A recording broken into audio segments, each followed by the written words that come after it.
It's on, right? Record? Yeah. Okay, so no intro today. I have to introduce myself, I suppose. Hi, I'm Buckets. Another day, another dollar, another performance update. Today, we have the Under Armour Steph Curry 4. The 5 is out, but the 4 is the sneaker that I'm familiar with.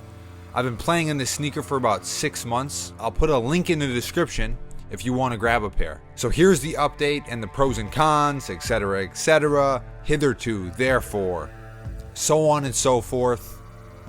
You get the point. Okay, so the sizing. That's where I like to start because I feel like that's the most important part of a basketball sneaker.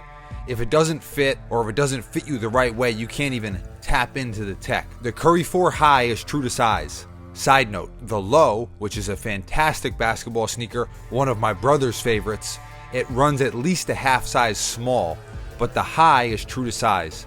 However, I wouldn't recommend them to someone with a wide foot. It's a skinny true to size, if that makes any sense. Next is the traction, which is more than adequate.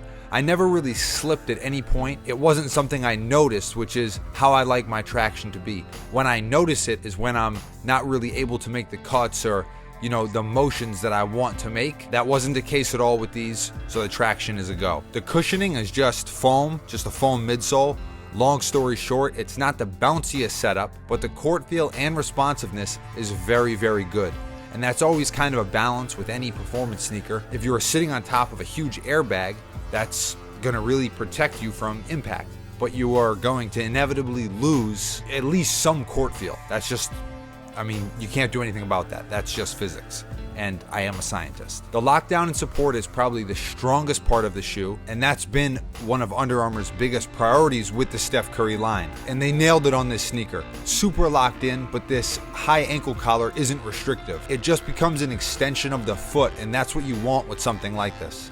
Now, this isn't going to prevent an ankle sprain. If you have ankle issues, I recommend wearing an ankle brace or something along those lines. The durability has been very good so far, and I've played in these a bunch. The upper is like a synthetic and a mesh mixture, and it's held up pretty well so far. The biggest con of this sneaker for me is that it's kind of hard to get on. That's going to be the case with any sneaker that has like an extreme ankle collar. You just have to untie it to a point where you can put them on and then tie them back up. It's not too complicated, but if I was looking for a con, that's what I would say. And there you have it, the performance update on the Under Armour Steph Curry 4 after playing in them for about 6 months and 2 days, or 148 days. That's like 4 million minutes. Make sure to subscribe to the channel for more content like this and other content. We're doing 8 videos a week, so we got a bunch of dope stuff planned. Like the video and comment what sneaker I should give you a performance update on next. Thanks for watching. I am Young Buckets Esquire. Please say the Esquire. Please. I'm saying please. I'm polite. That's important. Okay? I'm out of here.